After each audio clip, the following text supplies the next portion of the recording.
Let's say that you don't want to stock an item, and so then you have several choices.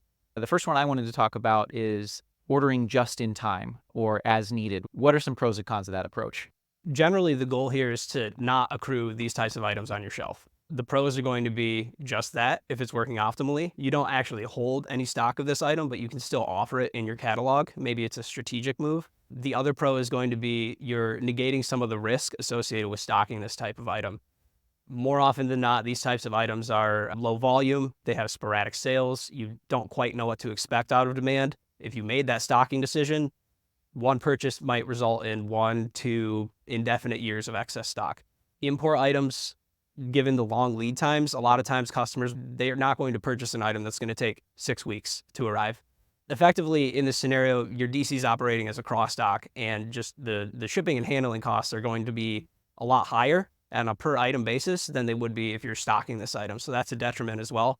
Dropshipping is definitely an option. Obviously, you're making it someone else's problem, right? So the vendor is going to ship directly from their facility, often a manufacturing facility, to your end user on your behalf. What are the risks? First and foremost, it's just going to cost you more.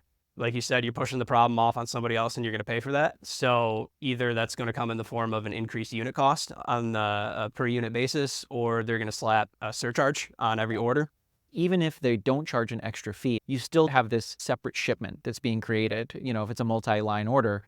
So now instead of everything going out in one nice box and you shipping 10 pounds on a single shipment, you're now shipping those 10 pounds of product. That's going to be dramatically higher shipping cost, even if they're shipping on your account and there's no surcharge. In that case, it's a really tough thing to quantify, but it's a decreased satisfaction on the customer's part if they receive 2 shipments as opposed to 1.